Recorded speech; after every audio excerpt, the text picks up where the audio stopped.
Audio for TRS-80 Trash Talk is hosted by CyberEars.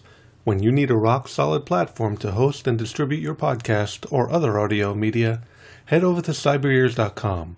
Fast, reliable hosting with unlimited bandwidth. CyberEars is your audio on your terms.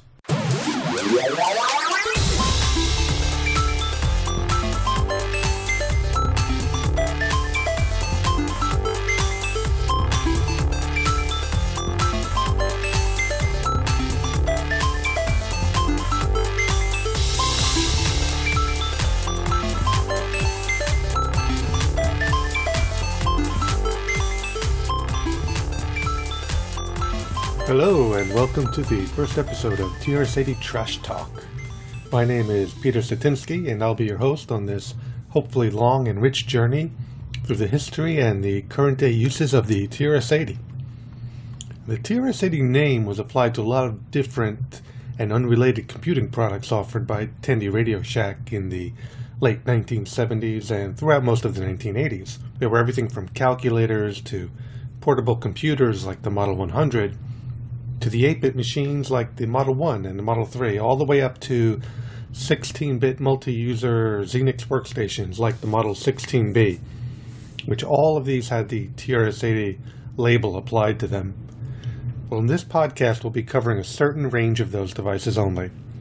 We'll be covering what is known as the TRS-80 microcomputers. That would be the legendary Model 1, which is the first TRS-80 released all the way back in 1977.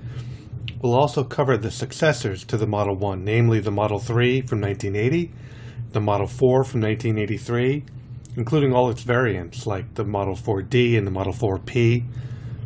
We'll also be covering the business line of computers, starting with the Model 2 in 1978, and its successors like the Model 16 and the Model 12. Even the Tandy 6000, which technically was not a TRS-80 in name, but it was in architecture. Now, we'll not be covering the TRS-80 color computer. We feel that the Coco, as the color computer is affectionately known, is well served by its own dedicated enthusiast community, and even has its own podcast, the Coco Crew Podcast. We'll also not be covering the Tandy line of personal computers, even though the maiden product in that lineup was named the TRS-80 Model 2000. The Tandy PC line is really completely different in architecture and experience from the TRS-80s, that it really falls into the realm of the PC enthusiast community. We'll also be occasionally touching on the portable machines, like the Model 100, and may even discuss an interesting TRS-80 pocket computer from time to time. But let us know what TRS-80s you'd like to hear about, and, we'll be sure to cover it. We really hope that this will be a community-driven show, so your input is only going to help make the show better. Now, links and information related to the items we discuss in the show will be available in the show notes on the TRS-80 Trash Talk website at TRS-80TrashTalk.com. Now, on with the show.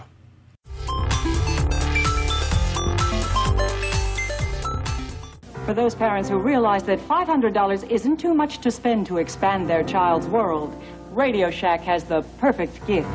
The TRS-80 computer, the most significant investment a parent can make.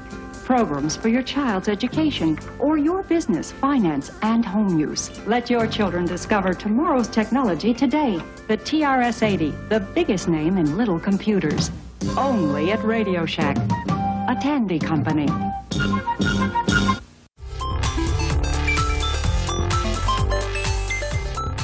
So typically at this point in the show, before we get into the main topics, we'd like to discuss any news and current events related to the TRS-80. I'm joined here now by my co-host, Mr. Randy Kindig. Hi, Randy. Hey, Pete.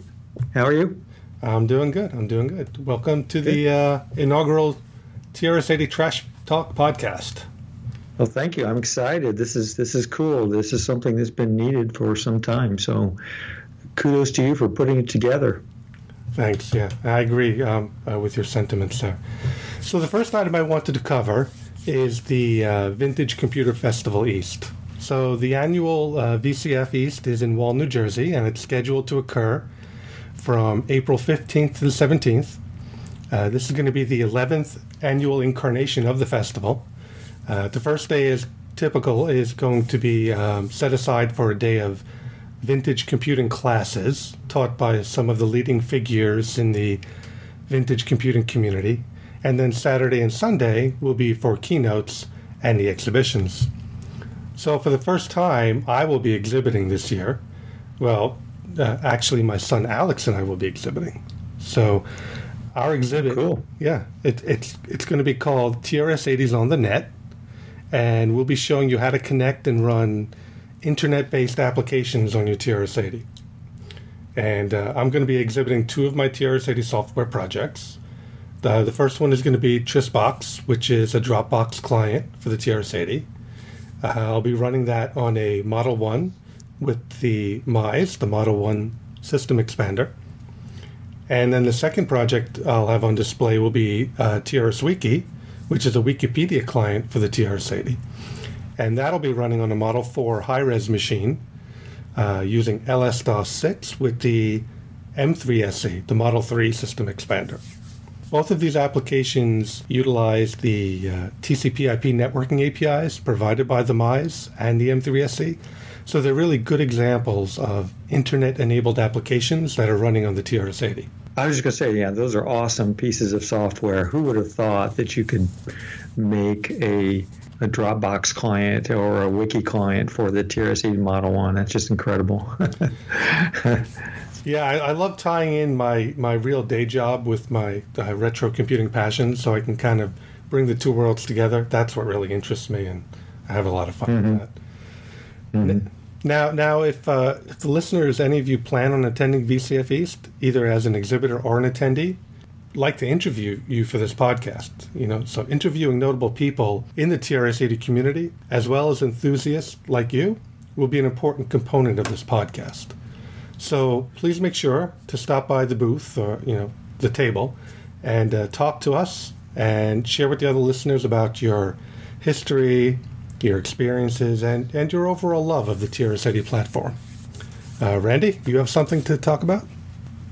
Yeah, I wish I were going to VCF East.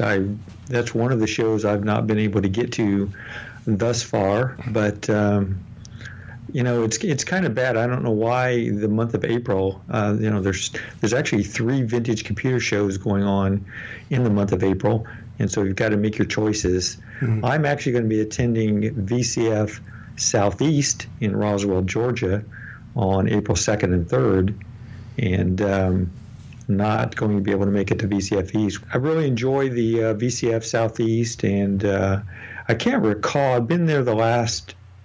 This will be the 3rd incarnation.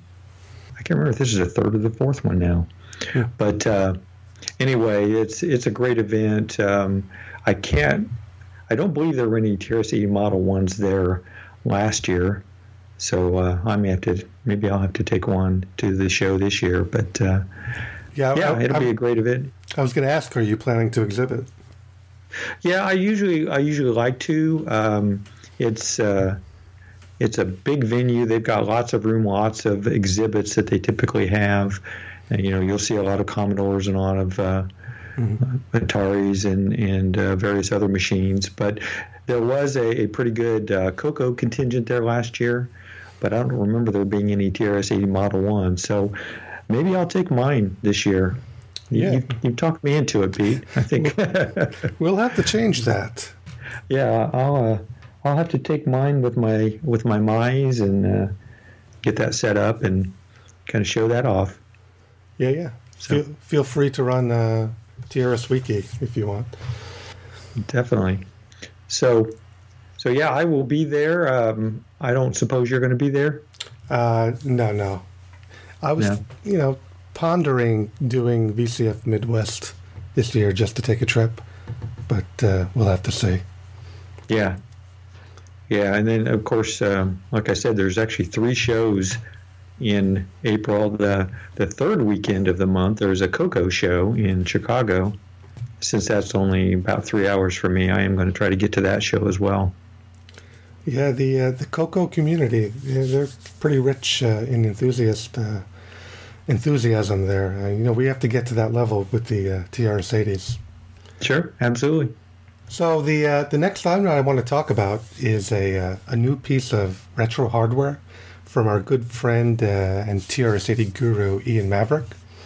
Ian has released a new hardware product for the Model 1 CPM fans called the Mapper 1. Now, the Mapper 1 is a reproduction of the Omikron Mapper, which was originally released by Omikron Systems for the Model 1 back in 1979.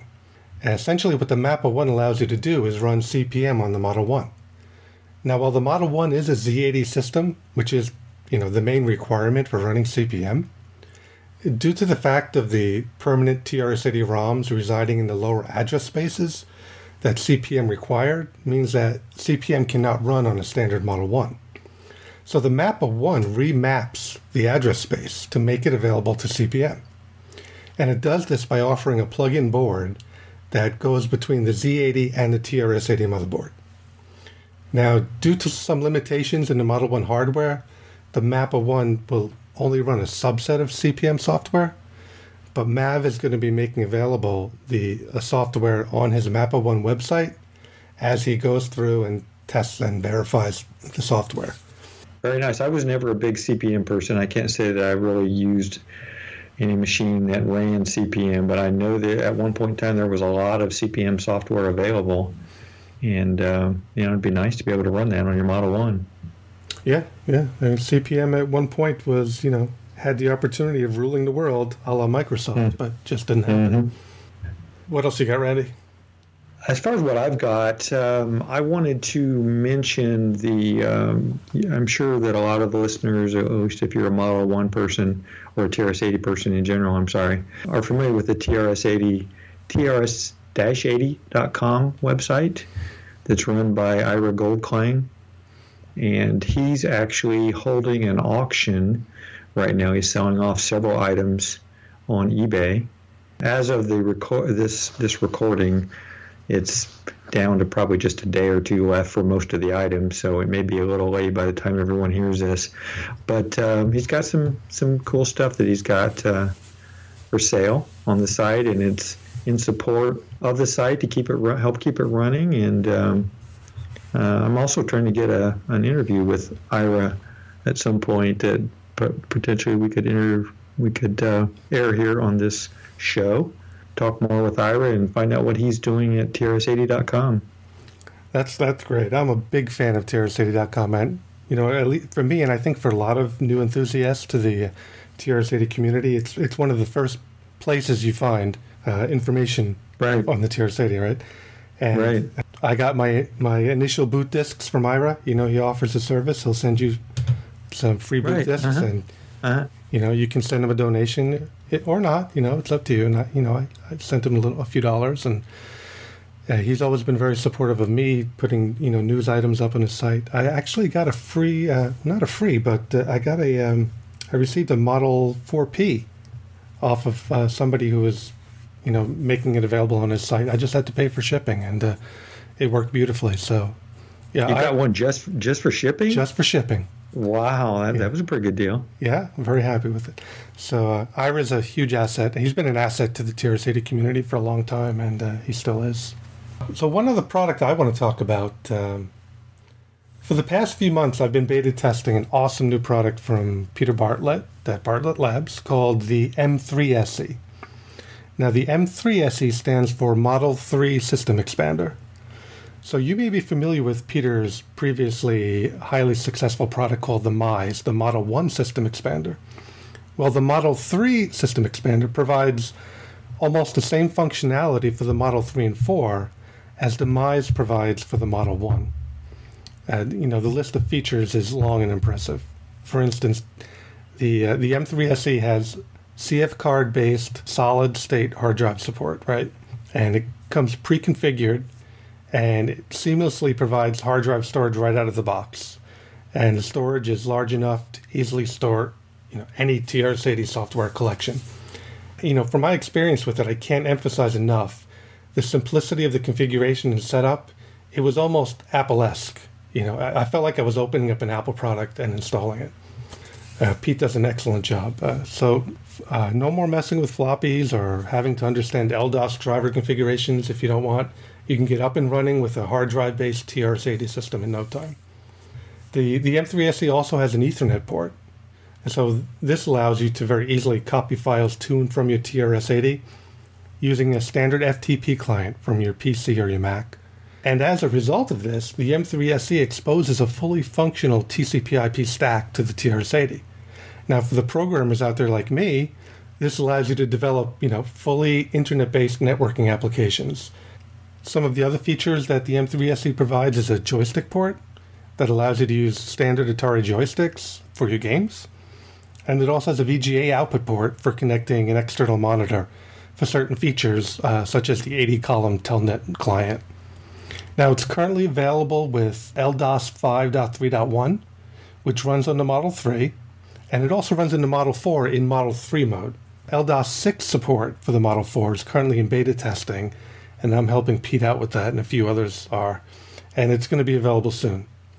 So you can go to bartlettlabs.com or check out the show notes to find out more.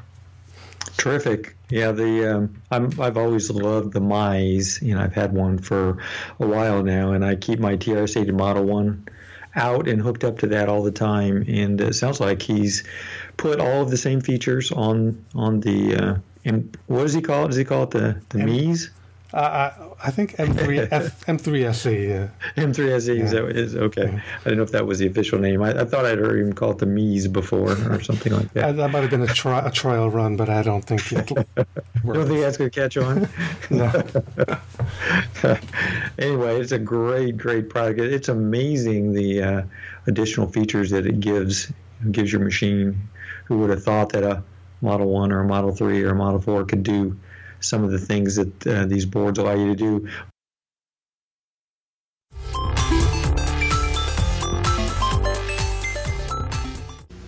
From Radio Shack, the TRS-80 Model 3. And at $200 off, it's a great value. Select from Radio Shack's huge program library to aid your children's education, plan your personal and household budgets, or to entertain with fast-action games. You can even learn to write programs. The TRS-80 Model 3, on sale for $7.99, only at Radio Shack and Radio Shack Computer Centers, the computer experts.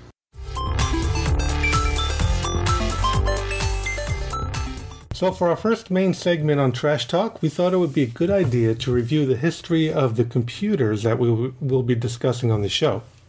This will help everyone to get a good grounding on what we'll be covering. Now, you don't need to know too much about the TRS-80 to enjoy the show. We're here for the experienced TRS-80 hackers, as well as those of you who are, newly interested to the platform. So don't worry, we're going to teach you everything you need to know. Joining me for this history lesson are a few of our fellow trash talkers. First, still with us is Randy Kindig. Hey, Randy. Hello. And also joining us is someone who needs little introduction if you're involved in the TRS-80 enthusiast community. Odds are pretty good you've conversed with him either on one of the mailing lists or the VCF forums. He's always willing to help out a fellow TRS-80 enthusiast, Mr. Ian Mavric. Hey, Mav. Hey, guys. How you going? Good. So we're going to go through the history of the most popular TRS-80s in chronological order. And we're going to start with the computer that started it all, the Model 1. Randy?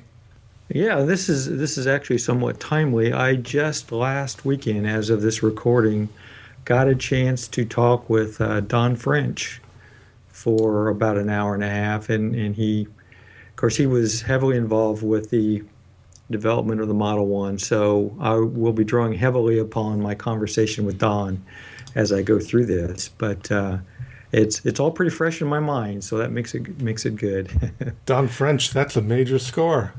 Yeah, I know. I'm excited about it. It'll be airing pretty soon on Floppy Days, so I'm going to try to get that out there for everybody. But like I said, how old is Don now?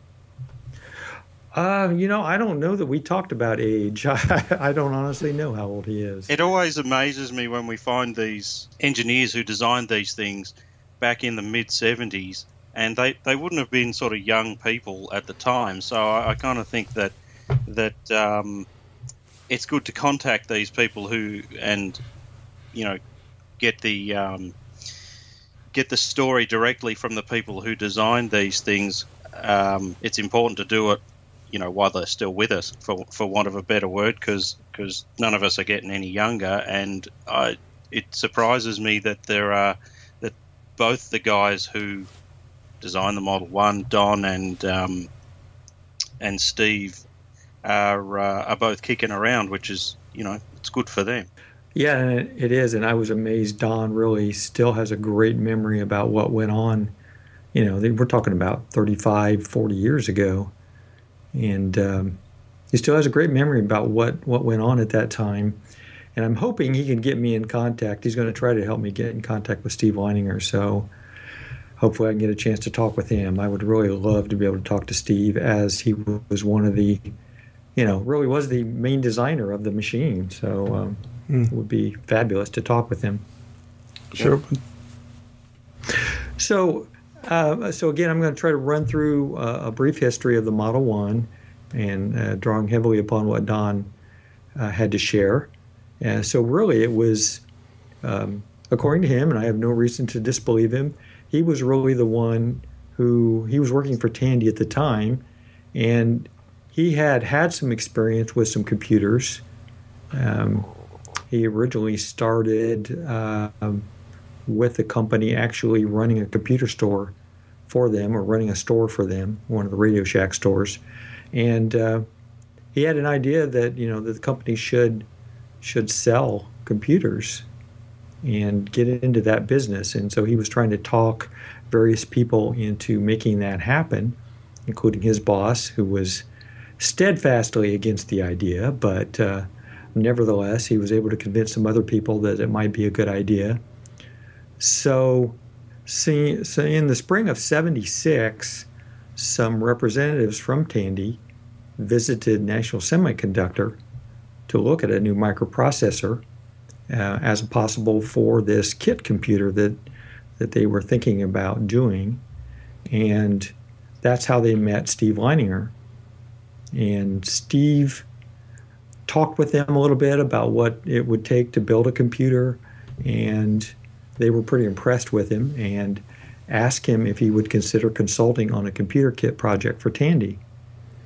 So they later flew him out to their facilities, and John Roach made Steve a job offer, and the job would be basically designing and building a computer kit to be sold in the Radio Shack stores, and just as Don French had wanted. And so Don obviously was involved as well. He was actually Steve's boss, and they, with Steve on board, they started the design, and things kind of took off from there. Anything you guys want to add at this point? Just amazing, if they had decided to go with the kit, a kit form of the machine, how history would have been quite different. Yeah, you're right. But that was their first idea, is that they would do a kit. And they thought that they might do something in the $200 range. So they really wanted to, everything to be inexpensive. Every part needed to be inexpensive. And I think the kit idea came from it was typical of the time that really the only pre-built, turnkey microcomputers at the time were hugely expensive, and more than double the $600 that they were going to eventually sell the Model 1 for.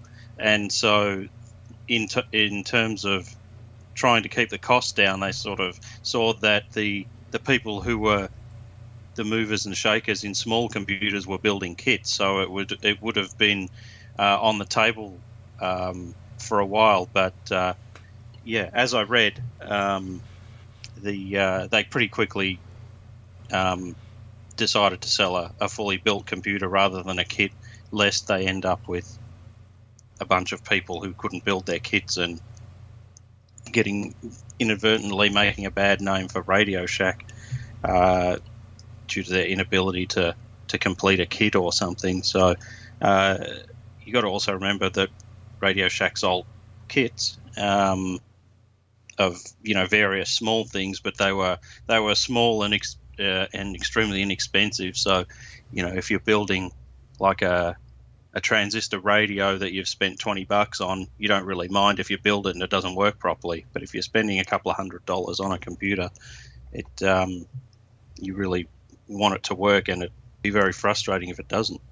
Sure, and Don had a funny story, and you guys have probably seen this or read this in other places, where there was some other kit that Tandy sold that was it was a kit, and the consumer had to put it together themselves, and they did that, and they sent it into Tandy saying, "Hey, this doesn't work," and they had done it completely wrong. I mean, it was a mess, apparently, and that's when they decided, nah, we're not going to sell a kit. We're going to sell. I heard it. Yeah, I heard that story. Yeah, I think it was not a. It was a sophisticated kit. I think it was a clock or a clock radio or something. Yeah. It might have had 50 or 60 components, whereas a computer kit's going to have, like 250 components or more. So it was it's a funny story when you hear about it. Yeah, I think just anything was sold to anything else. Yeah, so that pretty much nixed the whole idea of having a kit. So they decided they were going to do a final product or a completed product. So since they were going to be making a fully assembled product, they were really working hard to keep the cost down. They needed to make what they called Radio Shack type product profits, which means they needed to build it for about half of the price they were going to sell it for. But Steve was pretty adamant that, even though adding a monitor to the product would add cost to it, because, originally they were not going to include a monitor, Steve decided that he wanted to include a monitor because he could do better than you could do on a TV set. He could actually have an included monitor that will allow them to get 64 characters across and not be limited to 32 or 40 characters across.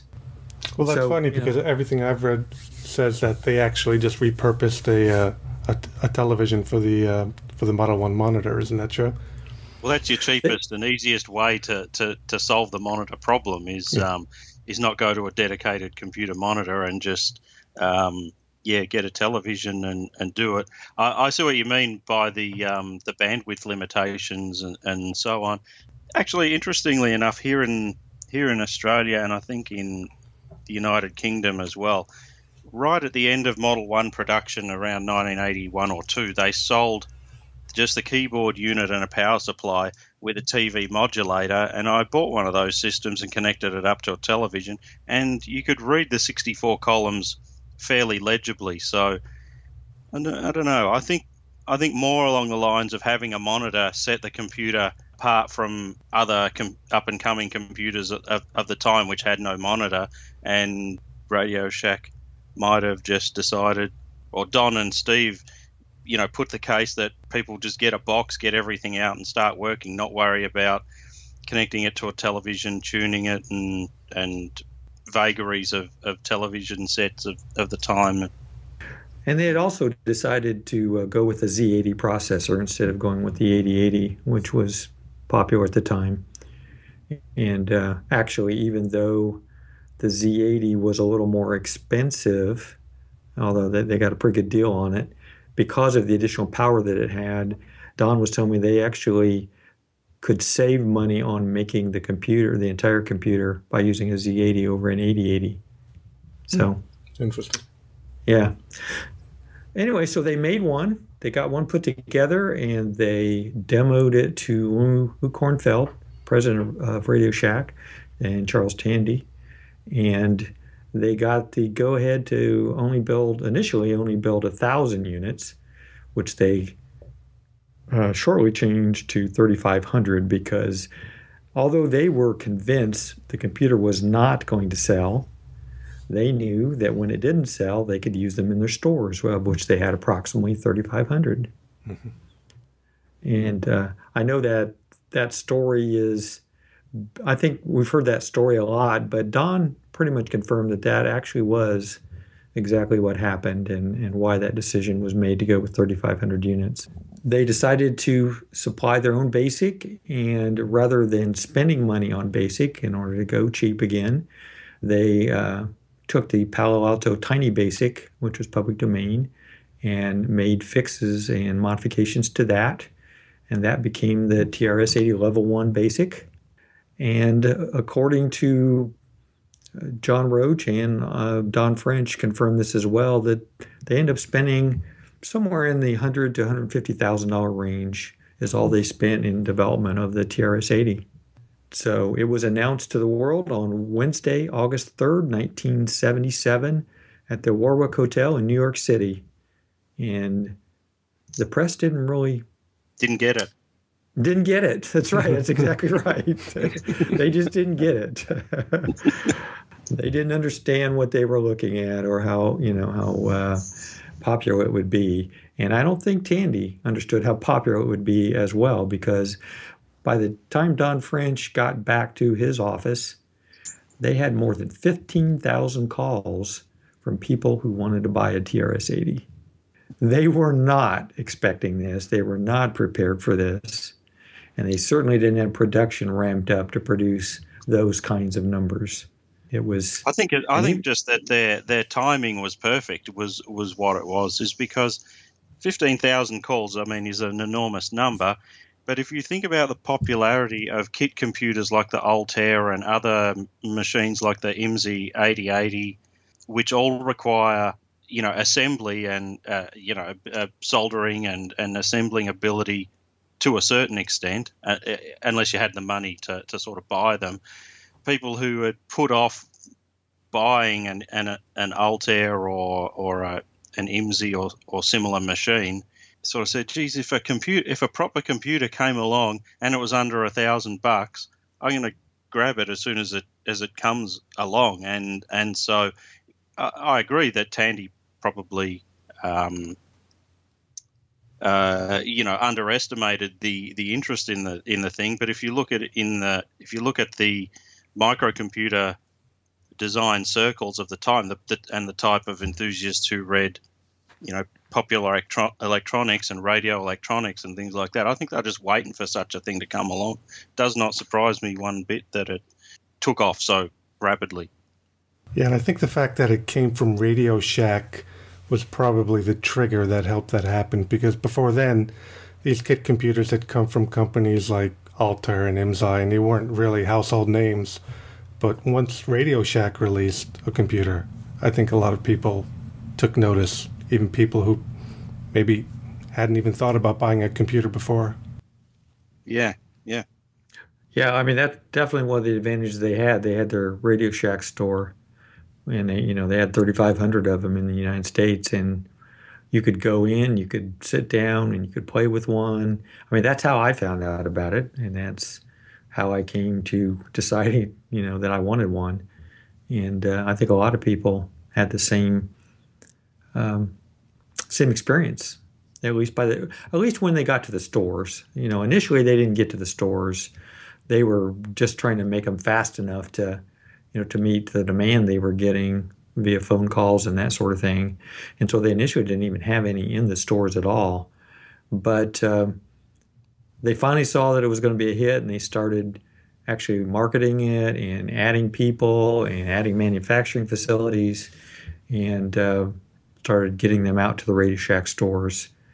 And then things really took off at that point. And by the end of the first year, they had taken over 250,000 orders for the TRS-80 Model 1. Most of them were still undelivered, but they had taken that many orders, and that's pretty incredible for the time. And explains why so many of them are still appearing, on eBay and places as people pull them out of their attics and basements and things. Does anybody have an idea of the total number of Model 1s that were manufactured? No, I don't think I've ever seen a number for that anywhere. And Don, I haven't seen any. Yeah, I haven't seen an exact number, though. A few magazines at the time reported something in the order of 400,000 machines. But then a few years later, the same sort of magazines would say the same thing about the Model 3 and the Model 4. So I don't know if it was just a a number that sounded good.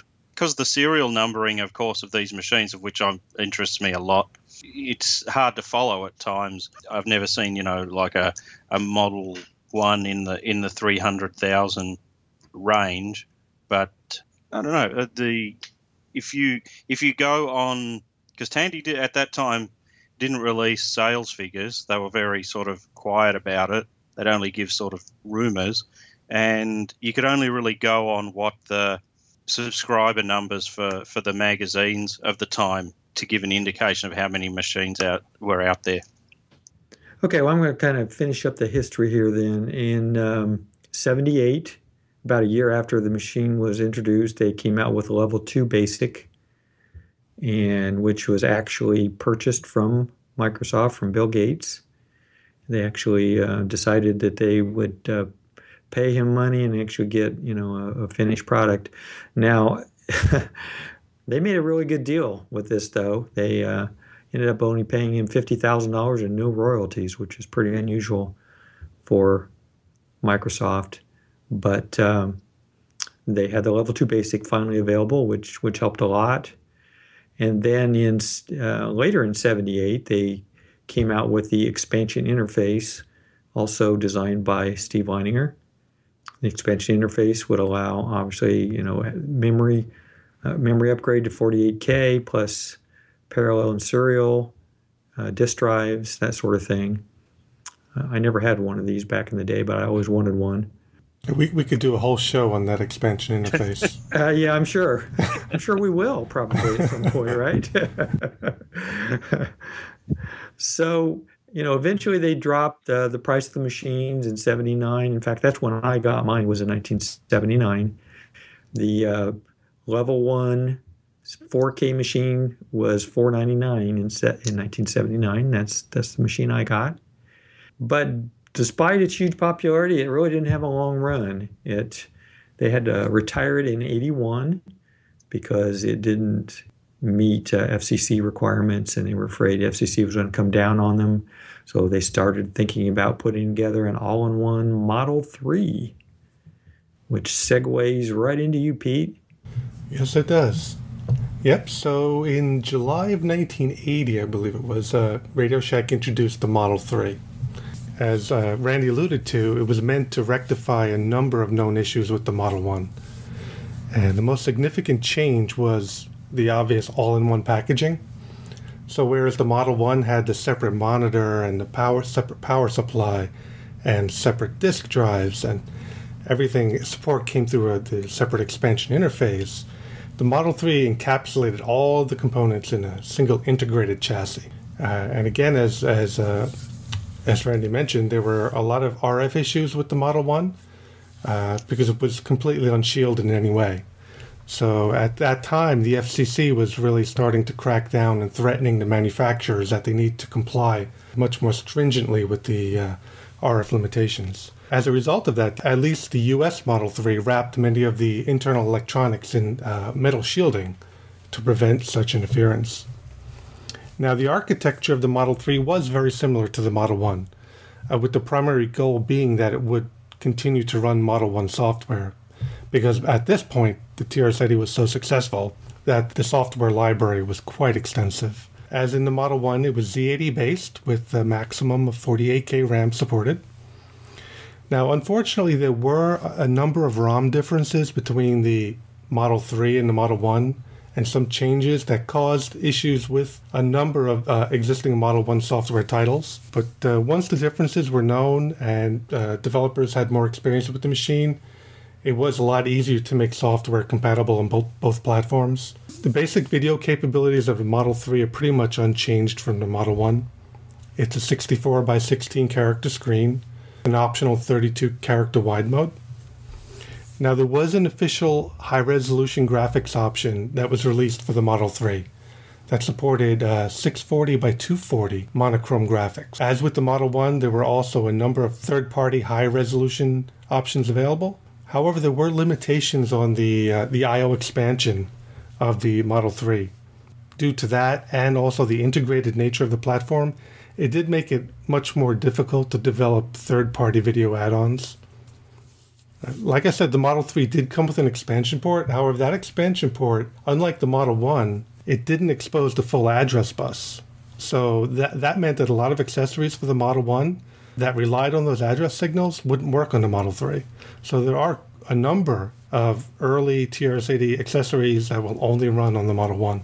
And the Model 3 offered up to 2 internal double-density floppy drives with the ability to add 2 external drives. So you could have a total of 4, same as on the Model 1.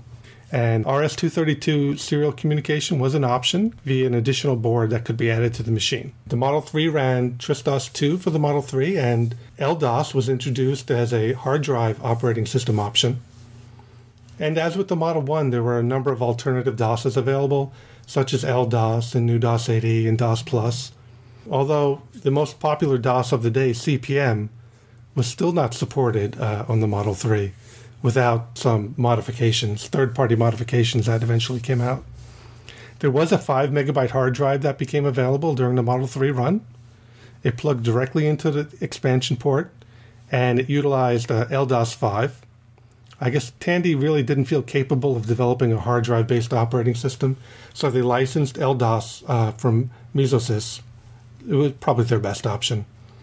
And this relationship would carry over into the Model 4 operating systems as well. So a fully optioned Model 3 with 48K and 2 disk drives was not cheap. It was approximately $2,500 in 1980, which amazingly is kind of in the neighborhood of $7,500 today. You can imagine, the type of computer you could buy today for $7,500.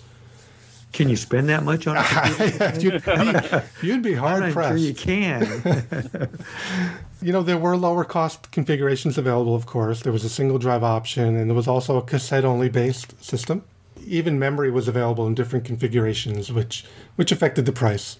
The lowest configuration was a 4K Level 1 cassette-only system. These are actually probably the most rare configuration to find today. I don't know, Mav, do you run into any of those 4K Level 1s? I've never seen a working one. This is an interesting story. Here in Australia, I've had a lot of people who've brought into me Model 3s for repair or need work done to them. And underneath, it says 261062, which is the 16K Model 3 basic machine. And it has a sticker over the top of the catalog number. And if you peel the sticker back, it says underneath it 261061, which is the 4K Level 1. And as best I could get information from Tandy at the time as to why there's so many of these and so few Level 1s, it's that in Australia and probably elsewhere in the world, the 4K Level 1 was such a poor seller that in order for for Tandy Electronics in Australia to move these things, which no one wanted, they had to unbox each one, upgrade it to 16K, upgrade it to Model 3 Basic, then replace the catalog number and rebox it and then sell it as a 16K because no one wanted the 4K machines by 1982 or late 1981. Yeah. And so a lot of them got sold that way. The only time I've ever seen official Level 1 machines, so the 261061 on eBay in the States, I've followed up with the people who have bought them, but they've always been upgraded to something else. I think that many of them would be a situation like what Michael Nadeau did. He bought a 4K Level 1 machine, and before they even switched it on the first time, he'd got people known to 80 Micro to upgrade it with memory, Model 3 Basic and disk drives, which was, if you knew the people to do it, you could save a lot of money doing it that way. So he bought a Level 1, but I don't think he even used it as a Level 1 machine. He just had it upgraded, the same afternoon that he picked it up. I think that happened a lot. Yeah, in hindsight, you kind of think, that at the time that, if you were working for 80 Micro, you'd think there would be, generous funds around to spend on equipment and machines and wages and things like that. Though the fact is that although I think 80 Micro was a very polished product. When you had it in your hands, probably the team behind it were working on a much smaller budget, and not everyone could afford brand new machines the minute that they were released. And so, any way to get to save a buck, on a machine was what they would do. Okay, so I would suggest that the Model 3, and this is, subject to argument, it is the best option for a new TRS-80 enthusiast today, especially if you're interested in games, because the Model 3, of course, avoids a lot of the technical pitfalls of the Model 1, yet it's still very compatible with the rich library of Model 1 software that's available. The Model 4, which Ian is going to get into, it's another generation removed from the Model 1, and even though it has a Model 3 mode, it's not perfect, and there are some compatibility issues. And, this is also kind of subjective, but the Model 3 is not as refined as the Model 4, so it still gives off a solid vintage feel when using it. And of course, it's the last TRS-80 to come in Mercedes Silver, so... Yeah, that easy to scratch silver. Most Model 3s these days, I like them, but I might be 1 year to the next you see a really nice looking one. Unfortunately, they all manage to scratch easily, but I agree with you actually there that the Model 3's a nice entry level computer if you're into TRS-80s. They seem to go on eBay in any case for around a half to 1/3 cheaper than a Model 4, meaning that if you're on a budget and you want to get started in these things, a Model 3 is often easier to find and not cost so much money. But I'll talk a bit about the Model 4, the history of it. So by 1982, the Model 3, the specification of the machine is looking pretty dated. It's essentially, as stated by Peter there, a souped-up Model 1 fixing a few of its problems, but it's basically the same machine. The Model 4 was Tandy's next step in the development of the Z80 or Z80 platform. Their fourth Z80 machine. It's not their fourth computer. It's actually their sixth computer after the pocket computer and the color computer. It was announced in early 1983 and was available for purchase from about September or August 1983. 80 Micro got their hands on one they had about a 3-month lead time, so about May 1983. And they had a pretty good review of the thing, as you would imagine they would. It was a quantum leap ahead of the previous machine. It had an 80 by 24 screen with available reverse video characters. It also had 64K of memory, upgradable to 128K on the motherboard. It had a option for a high resolution board, and it wasn't a complicated, completely rebuild scenario like it is with the Model 3. I'm sure we'll talk about Model 3 high-resolution boards in the future, but they take a lot of work to fit, whereas the Model 4 is just quite literally a 5-minute job. They had some extra function keys added to the Model 4, some more speed. It was up to 4 megahertz now, which just about every Z80 computer in 1983 was running at 4 megahertz. They had a Model 3 mode, so it was backwardly compatible with the Model 3, as noted. But the specifications of the machine also lent itself to running CP/M. Tandy eventually licensed and released CP/M Plus version 3.0 for the Model 4, and it was moderately popular, though I believe when it first came out it was buggy, and also by the time it came out, the sophistication level of TRS-80 software was probably up there with most CP/M software. So any CP/M buyers would be buying it to run specialized applications that were not available on the TRS-80 platform at that time. They changed the color to white, which was both a blessing and a curse. It's a white textured finish that easily gets grubby and dirty. Early Model 4s in the United States anyway, had a black and white CRT tube, similar to the Model 3, though in the rest of the world they got nice, easy on the eyes green screens. And as by all means a really good seller, and Tandy were rightly proud of that machine. At the time, 1983, portability in computing was only just starting to take off then, and various other manufacturers were producing, they called them portable computers at the time, but they're not really what we think of portables these days. And these days they mainly call them luggables, in that they're roughly a size of a portable sewing machine. They're quite heavy. They run off the mains.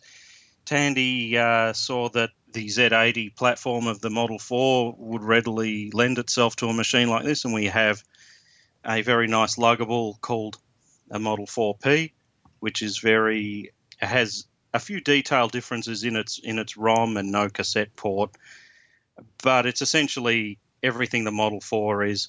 They're actually a very nice machine. Because they have a smaller CRT, the actual display is a little bit sharper, and the keyboard is nice to type on. It's a very nice machine to use if you have to use one for long hours. For a lot of people, a 4P, particularly if they have space considerations around their home or something, is the ideal machine. It's big enough to be usable, but small enough that it can be packed away easily. So they're the two flavors of Model 4. So you've got the desktop computer and the luggable or portable 4P computer. As time went on, Tandy changed the Model 4 desktop computer, mainly in the area of trying to keep the computer relevant by making the retail cost cheaper. They have to make the production cost cheaper.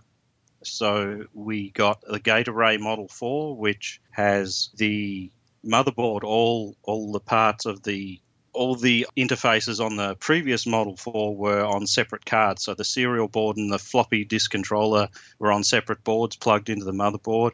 You can save money by designing it all into one motherboard, using as fewer chips as possible. And you can also save money by getting rid of a key switch keyboard and replacing it with a membrane style keyboard, which were the two main things that they did on the gate array Model 4 in order to reduce its cost. Because of those things, the computer had a pretty long lifespan with consistent sales for the next couple of years.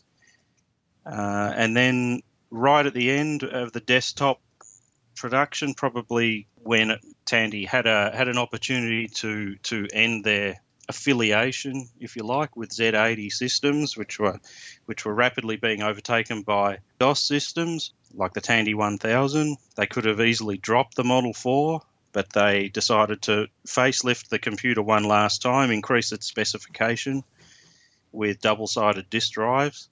So the gate array Model 4 desktop computer became the Tandy Model 4D desktop computer. It had double-sided disk drives, but it was essentially the same as a gate array Model 4. Tandy kept this machine in their catalogue for a very long time.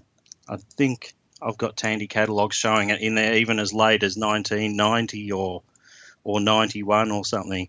That's not to say that they kept producing them that whole time. They might have made 50,000 of them in 1986, and it just took them that long to sell them all. That was their sort of the final Z80 machine in the Tandy lineup. Well designed, well built machines, even in the cost reduced formats.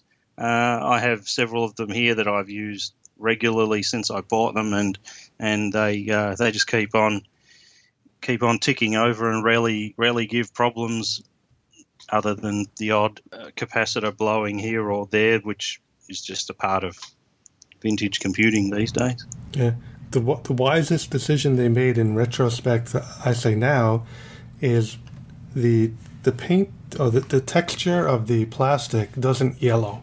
So it's one of the few white machines from back in the day that doesn't get very ugly looking over time. Yeah.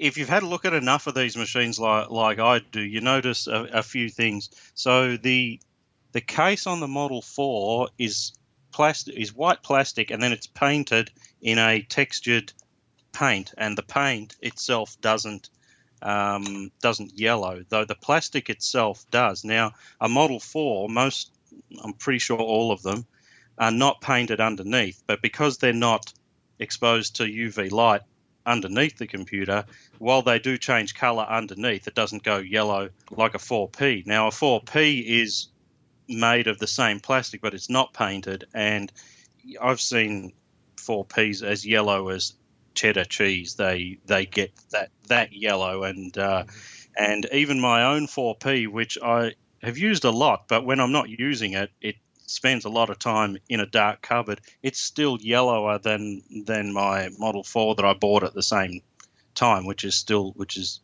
grubby from fingerprints, but hasn't actually changed color at all. So if you ever see a Model 4 that's had a big scratch through the paint through to the plastic, and then the plastic underneath has been exposed to sunlight, it yellows just like any other sort of computer of the time that goes yellow. But yeah, that painted finish, I'm not sure why they did it for that and not all their other computers, but it definitely has allowed it to look presentable for a lot longer than it otherwise would have.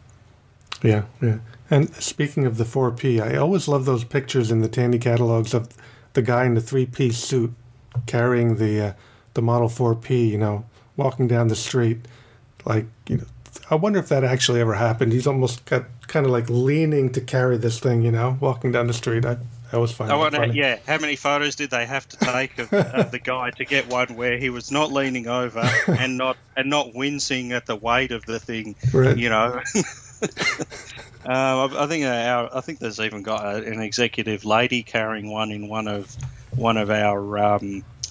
our Tandy catalogs as well. I mean, I don't mind carrying them from one end of the house to the other, but right. That's about it. Then again, I suppose it's all hindsight. I think every luggable computer from that time weighed that much, and it was not really a factor in anyone's decision to buy one. I was just going to mention as a side note about the 4P. People sort of noticed the 4P was released, and then it was there for about a year or a year and a half. It went through an upgrade, a cost-reduced upgrade, similar with a gate array motherboard. But then Tandy just sort of dropped it because they were saying they weren't selling enough of them, which is kind of true. But they also had in 1983 also released the Model 100, the little LCD laptop computer. And while they're not really competing product, you can sort of see why, if someone needed to sort of type text or do some calculations out on the road, they would lean towards the Model 100. So I think that the Model 100 might have got one up on the 4P and took sales away from it, which eventually led to the machine's demise. Sure.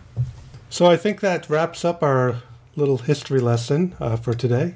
Again, this was a nice high-level overview to help everybody become acquainted with the various models we'll be discussing, and future episodes will be going into a lot more detail and in-depth analysis of these machines.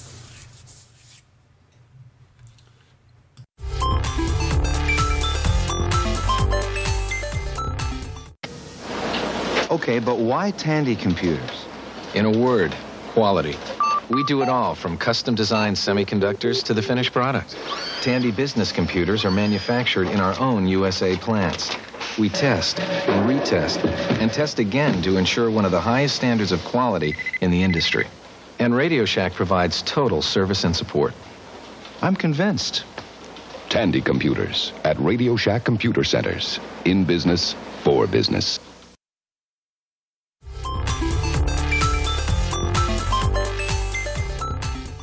Okay, now it's time for a little bit of shopping.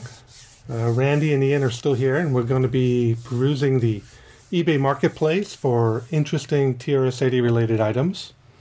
We'll be doing this from time to time in the show with the goal of giving you an understanding of the rarity and the value of the interesting TRS-80 computers and related accessories. And remember eBay rule number 1, never trust the seller when it comes to rarity and value. Make your own judgment on whether something's rare or valuable to you, and do your research. Yeah. So the first item we're going to visit is a Radio Shack TRS-80 screen printer, model number 26-1151, with sealed paper and extremely rare. Extremely rare. Now I know these are uncommon, but the price of $2,200 seems a little high to me. Considering that, well, actually, that's pretty accurate price adjusted for inflation, I think. And that it was about a $400 or something printer when it was new. So he's the thing is, it doesn't look brand new, and it's I think he's just fishing for offers with that one. Anyone who flicks kind of like a $250 offer will buy it will probably end up getting it. Is it really worth $250? I don't know.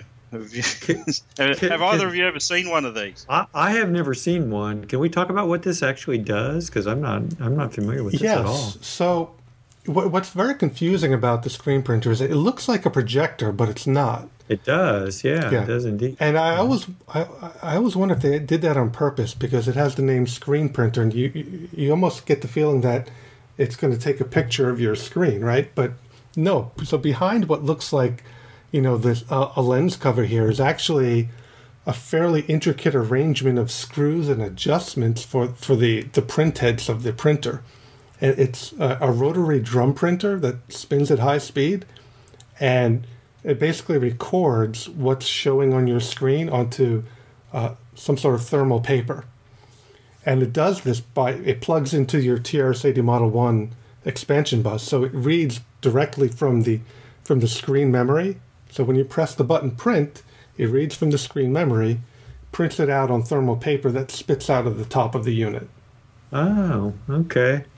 Hey, yeah, imagine trying to print a 2,000-line program. You'd have to type list, then wait for 16 lines, press Shift-at to pause it, then press the screen print button, then repeat until the program listings.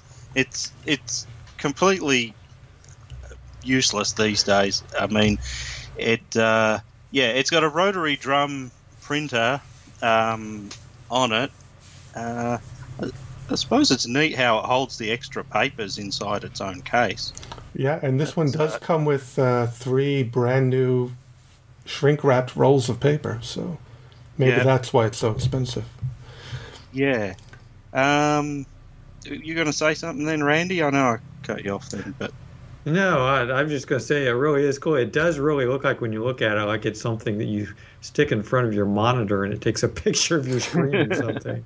It just kind of looks like that, and I'm just not familiar with this at all. I never saw it before. At least before the expansion interface was available, this was pretty much your only option for printing, I believe, with the Model 1.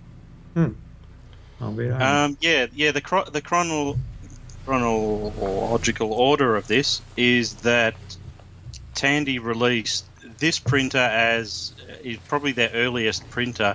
It does work with level 1 machines because it's just looking at memory locations. So it's the only printer that is an option if you want to print from a level 1 Model 1. It plugs directly into your 16K level 2 or level 2 Model 1 via the adapter in the photograph, and it also connects to the expansion interface if needed. Now, after this one, Tandy produced in this line of electrostatic printers, the Quick Printer 1, which was made by some other company. It was made for Tandy anyway, and it was white. It wasn't silver. They didn't paint it silver. It connected to a parallel port, and it was extremely fast and operated like a normal printer, so L-list and L-print commands worked. And then they made an even smaller printer than this one called the Quick Printer 2, which allowed connection to either directly to a TRS-80 Model 1 or the parallel port on a Model 1 or the serial port on a colour computer. It was cheap, electrostatic printer. The printing on all three are terrible. And, yeah, they were sort of... Because the cheapest printers at the time, when we're talking the late 70s, were sort of over the $1,000 mark, people sort of made do with these sub $500 printers for a while, and then they just fell out of favour. I've got one of these. Probably no surprise that I've got one of these screen printers. It's pretty junky to use. I mean, I suppose for interest's sake, there's probably no one done a YouTube video of one of these running, and it's low on my list of priorities. But I'm often keen to be the first to show weird things on YouTube, and this would be definitely one of them. No, I just realized that the paper comes out the front wrapped around the drum. So it comes out curved. Yeah? Yeah, it's like if you ever, handed a $1 bill for a tip and you've sort of bent it around your two fingers so that it comes out U-shaped as you hand it to the recipient. Mm-hmm. It comes out a bit like that. Comes out like that. It's like I'm not actually sure why it comes out U-shaped, but maybe it's a tip of the hat to sort of 50s science fiction movies where computers were enormous, filled a whole room, and their printout was as big as a cash register's printout.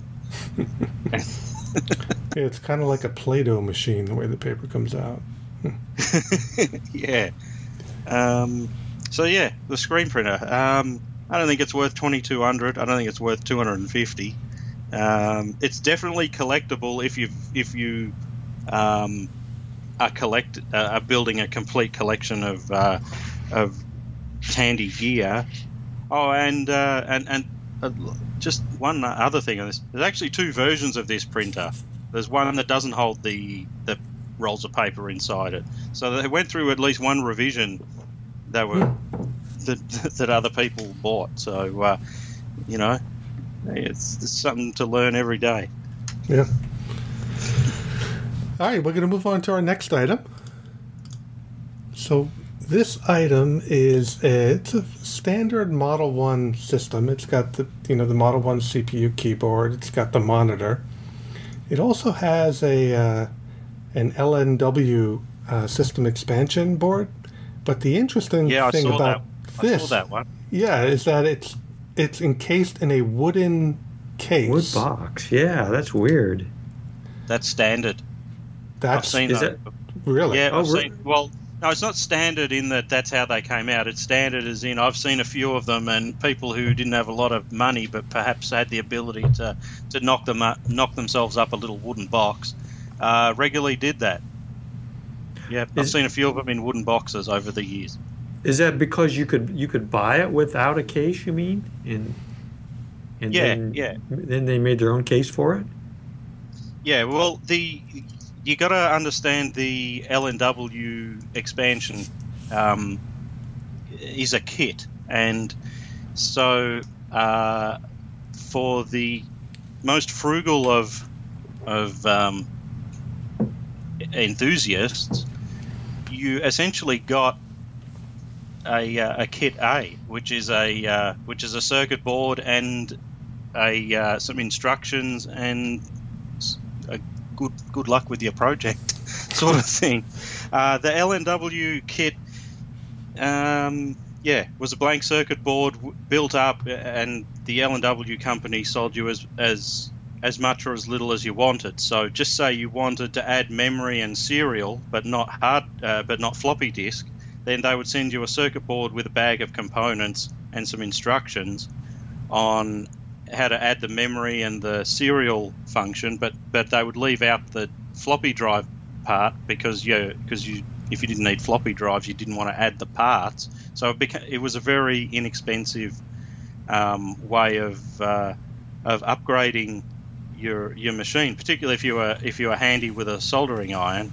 A lot of people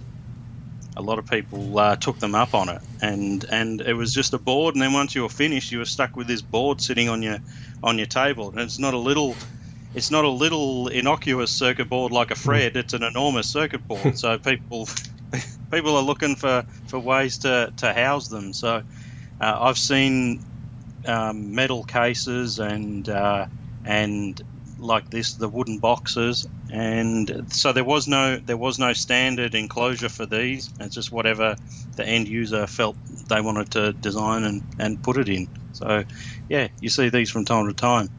I don't know if it would be a fire risk being wood, but yeah, they have the 2 power supplies sitting in there. I'd be a little hesitant to run that, at least with the top on. Yeah, I can see all the holes in the top for air to allow a bit of airflow into the thing. I've had a couple of these LNW boards. If memory serves, they're very well designed and don't generate a lot of heat. Everything is actually pretty good about them. Looks like it sold for what, $175 with shipping? Yeah, $120 it went for the thing itself, which to my mind is actually a bit of a bargain. I reckon that one, in contrast to the screen printer, that went for a really good price. I've seen other systems in previous years with an LNW and say a disk drive or two go for nearly $300, and so this is quite a good price for whoever got it. The computer's got a lot of wear marks on it and as you would imagine, no one's going to spend all the time building an expansion unit from scratch and then not use the computer. So I'd imagine that once it was built and functional, they would have, used it a lot. And it has an interesting button on the bottom left of the keyboard. I think that's a control key for electric pencil, which was an add-on that. A word processing program, and the programmers at the time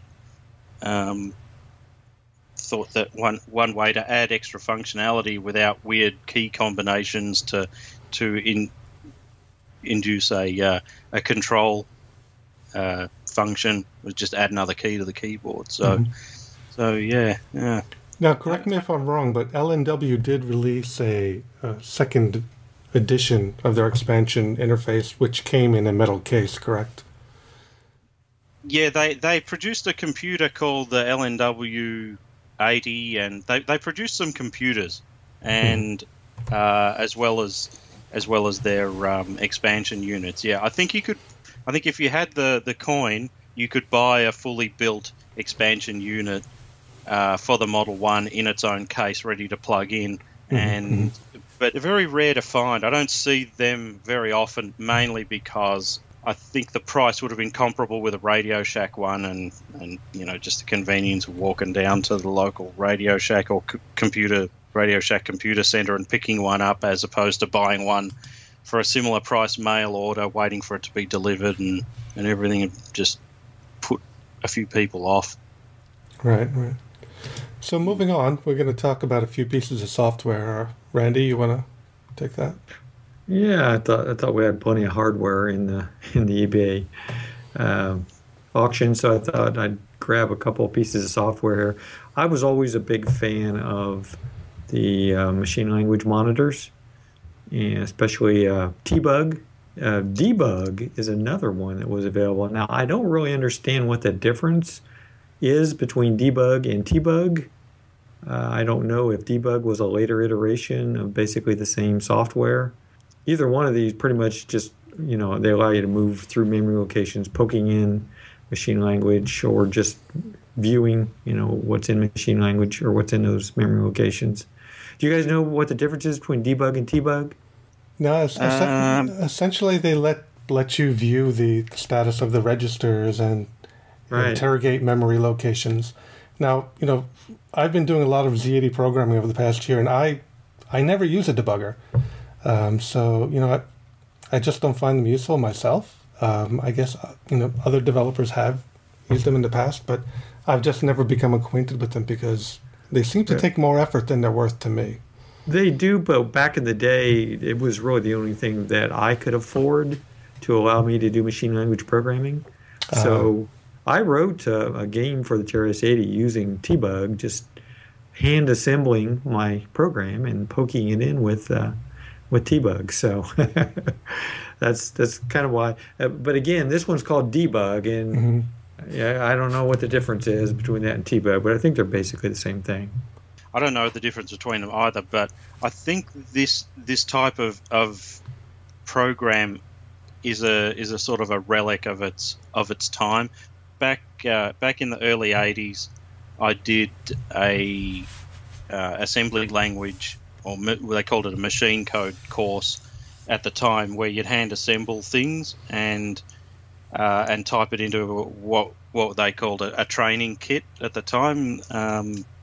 Which is essentially a processor with some RAM, a hex keypad, and a display of 7-segment LEDs. Once you got the hang of programming those things, it was pretty quick and easy. And so I think that people that used those at the time, that was one of the first sort of things they implemented on microcomputers, just for people who were used to using that type of hand assembly and stepping back and forth through your assembly code or your machine code and looking at it from that angle. I think that T-Bug and debug are probably just two ways of achieving the same sort of thing. Bit like of having LaScript and AllWrite as word processors. Is one better than the other? Not really. It's just whichever one you prefer the interface to.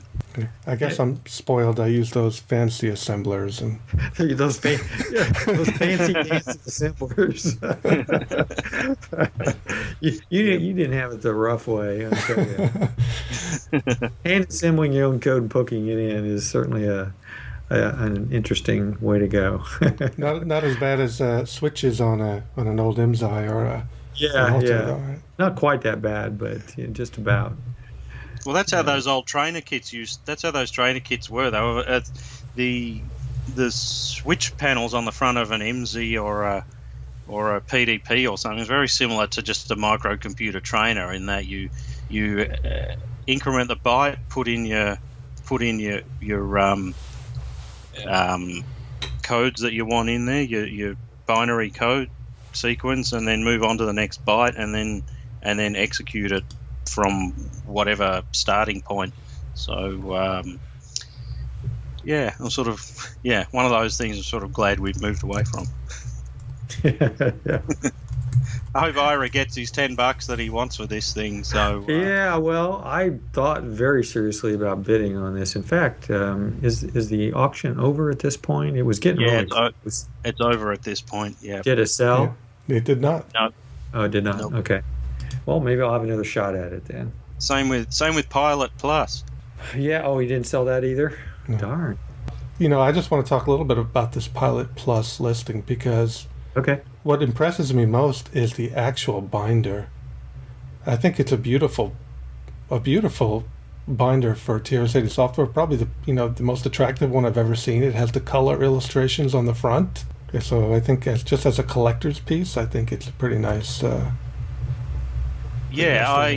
have to agree with you that whether a lot of the TRS-80 software was as functional as the writers and Radio Shack hoped it would be, they did present stuff really well. Like even when they were new, those brown binders that they used to use, the fake leather ones, they look really impressive at the time and still do, stacked up on your shelf. And I reckon a lot of, selling of the computer related to making the things look professional and like it was a company that took things seriously. All of their educational line, which Pilot Plus is a member of, basically all the programs essentially do the same thing. They teach kids, either a mathematical thing or a programming, the basics of a programming language or something. With things like Pilot Plus and their business programs, they were charging a lot of money for it, so they needed them to look really presentable. And the Pilot Plus manual, it's really nice looking. Yeah, would look great on any collector's shelf, I think. Yep. So that does it for the first episode of TRS-80 Trash Talk. Remember to let us know what topics you'd like to hear about, and we'll be sure to include them in a future episode. Until next time, this is Peter Cetinski. Keep talking trash.